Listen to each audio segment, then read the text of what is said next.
आप सभी का स्वागत है। इस वीडियो में हम जानेंगे कि कौन सा सबसे बड़ा रीज़न है जिसकी वजह से वीज़ा रिफ्यूज़ हुए हैं लोगों के। वो इतना प्राइम फैक्टर है जो हर कोई ऑलमोस्ट एवरीबडी उसको इग्नोर करता है, कोई ध्यान नहीं देता। नहीं, मैं आपको कोई अकाउंट स्टेटमेंट या कोई बिजनेस प्रूफ के बारे में नहीं बताने वाला।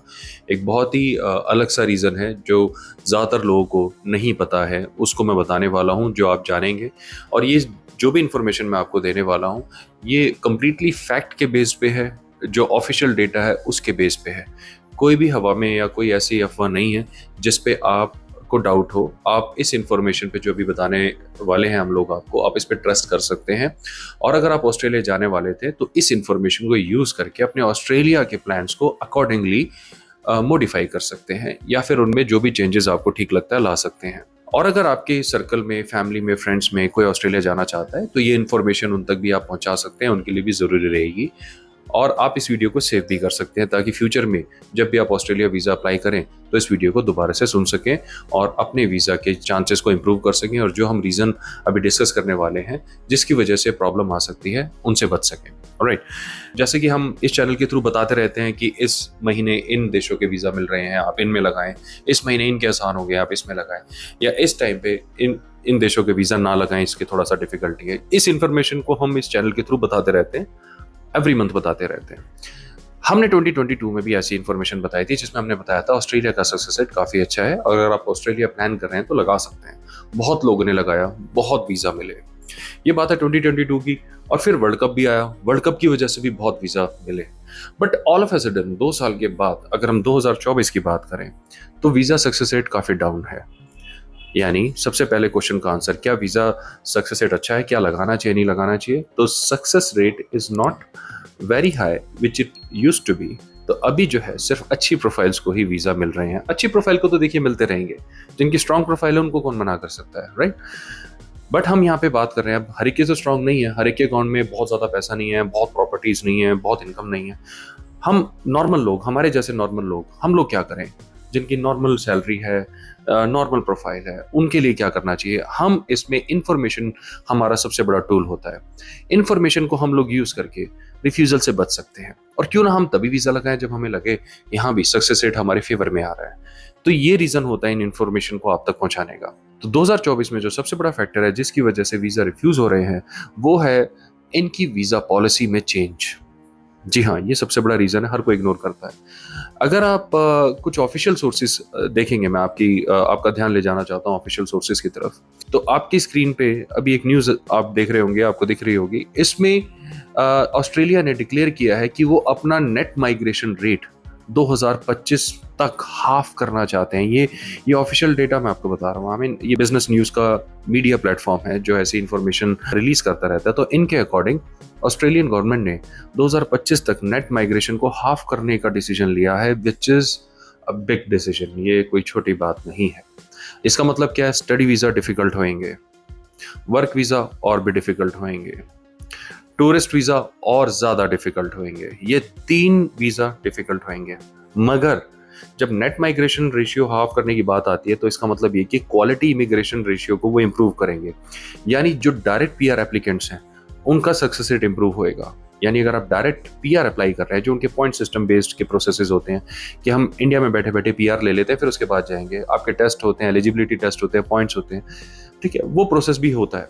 तो वो प्रोसेस आसान होएगा, इसका मतलब ये है। यानी अच्छी न्यूज़ भी है और थोड़ी सी टफ न्यूज़ भी है। टफ न्यूज़ है एवरेज प्रोफाइल वालों के लिए या फिर जिनके पॉइंट्स अच्छे नहीं हैं उनके लिए, और गुड न्यूज़ है जिनके पॉइंट्स अच्छे हैं, जो डायरेक्ट पीआर लेना चाहते हैं। तो अगर आप वर्क के लिए जाना चाह रहे थे ऑस्ट्रेलिया का ये सही समय नहीं है, अनलेस आपकी वाइट कॉलर प्रोफाइल है, बहुत अच्छी प्रोफाइल है।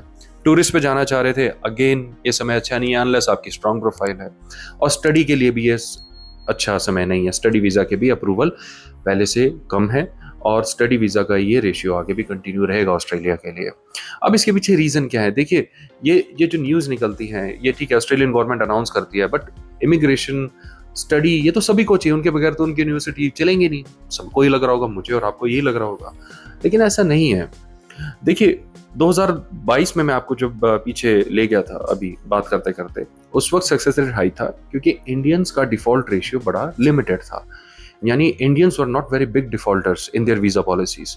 टूरिस्ट वीजा पे जाते हैं तो ज्यादातर इंडियंस, ओवरवेलमिंग मेजोरिटी, टाइम से वापस जा रहे थे। वर्क वीजा पे जा रहे हैं तो ओवरवेलमिंग मेजोरिटी अपने लॉस को फॉलो कर रहे थे। स्टडी पे जा रहे हैं तो अच्छी प्रोफाइल के बच्चे जा रहे हैं। मगर पिछले 2 सालों में, 3 सालों में, खास तौर से post corona period, desperation Australian high commission ने नोटिस करी है यहाँ पे, और डेस्परेशन की वजह से फेक प्रोफाइल्स बननी शुरू हो गई हैं। आपने पिछले साल की न्यूज़ में भी सुना होगा कैसे स्टूडेंट्स ने, काफ़ी सारे स्टूडेंट्स ने अपने काउंटरफीट डॉक्यूमेंट्स दे के वीज़ा लिए और वहाँ पर जाके पढ़ाई नहीं अटेंड करी, कहीं और चले गए, या जो भी उनका रिलेटिव है, फ्रेंड है, जो भी उनके सेकेंडरी पर्पसेस थे उनको कर लिया, और जो प्राइमरी पर्पस था पढ़ाई करने का वो ज्वाइन ही नहीं किया। और ऐसे काउंटलेस केसेस ऑस्ट्रेलियन अथॉरिटीज़ के सामने आने लगे, जिसकी वजह से उन्होंने बहुत स्ट्रिक्ट एक्शन भी लिए।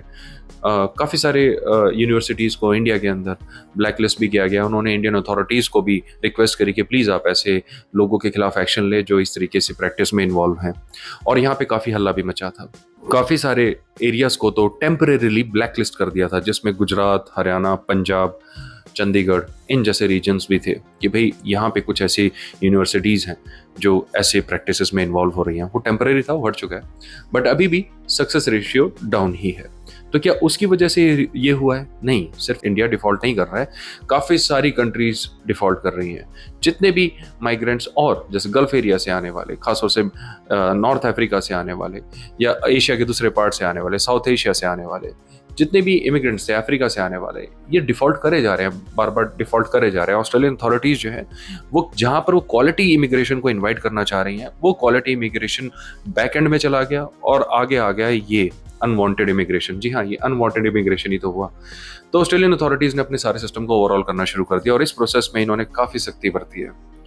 राइट, तो काफ़ी सख्ती है। यानी अगर आपको लगता है आपकी प्रोफाइल स्ट्रांग नहीं है तो मेरे अकॉर्डिंग आपको अप्लाई नहीं करना चाहिए। देखिए, अंधेरे में तीर किसी का लग सकता है, राइट। वीज़ा मिल सकते हैं, मैं मना नहीं कर रहा, बिल्कुल मिल सकते हैं, क्यों नहीं मिल सकते। एवरेज प्रोफाइल को भी वीज़ा मिल सकते हैं और फ्रेश पासपोर्ट को भी वीज़ा मिल सकते हैं, लेकिन उनका अप्रूवल रेशियो कम ही रहेगा। यानी हर एक को फ्रेश पासपोर्ट वाले को वीज़ा नहीं मिलेगा, कुछ कुछ का जिनका लक और जिनकी प्रोफाइल, बाकी फाइनेंशियल प्रोफाइल अच्छी है, उनको मिल सकता है। तो ऐसे केस में हम लोग जिनकी एवरेज प्रोफाइल है उनको क्या करना चाहिए, हमें एवरेज से अबव एवरेज और अबव एवरेज से स्ट्रांग होना पड़ेगा। यानी फाइनेंसेस इंप्रूव करेंगे, पहला स्टेप।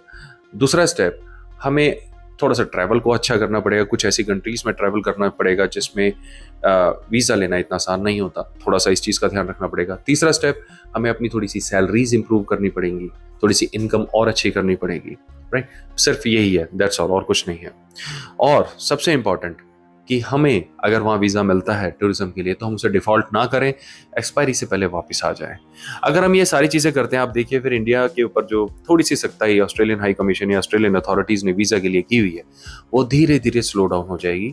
और नॉर्मली जैसे 2021 में, 2022 के स्टार्टिंग में, यानी फर्स्ट हाफ में जो आराम से वीज़ा इंडियंस को मिल रहे थे वो दोबारा से शुरू हो सकते हैं, राइट। तो ये इन्फॉर्मेशन मैं आपको देना चाह रहा था और ये ऑफिशियल सोर्सेज के थ्रू ही मैं आपको इन्फॉर्मेशन दे रहा हूँ। ये कोई सुनी सुनाई बात नहीं है, बिल्कुल ऑफिशियल सोर्सेज के थ्रू मैं आपको बता रहा हूँ, राइट। तो हमारा ये मोटिव था आप तक ये इन्फॉर्मेशन पहुंचाना। और नेक्स्ट हम जानेंगे न्यूजीलैंड के बारे में भी, बट इस वीडियो में नहीं, नेक्स्ट वीडियो में। अदरवाइज ये वीडियो काफ़ी लंबा हो जाएगा और आपका बहुत ज़्यादा समय ले लिया जाएगा। तो मैं उम्मीद करता हूँ कि ऑस्ट्रेलिया की ये सारी चीज़ें समझने में आपको इस वीडियो ने काफ़ी हेल्प की होगी। और अगर आप इसमें हमारी हेल्प चाहते हैं ऑस्ट्रेलिया वीज़ा अप्लाई करने की, या दुनिया भर में कहीं पर भी, आप हमें कॉन्टैक्ट कर सकते हैं। अदरवाइज अगर आप इस चैनल से जुड़े रहेंगे ना और वीडियोज़ देखते रहेंगे तो ट्रस्ट मी, आप आधे वीज़ा एक्सपर्ट तो खुद हो जाएंगे और खुद अपने प्रोसेसेस लगाना सीख जाएंगे अपने आप, विदाउट किसी की हेल्प। हमारे पास भी आने की जरूरत नहीं पड़ेगी आपको। तो इसलिए इस चैनल के साथ जुड़े रहिए, वीडियो को सेव कर लीजिए, और बेस्ट है अगर आप इस चैनल को सब्सक्राइब कर लेंगे तो ये इन्फॉर्मेशन आप तक पहुंचती भी रहेगी। तो अपना समय देने के लिए धन्यवाद, बहुत जल्द फिर मिलेंगे, बाय बाय।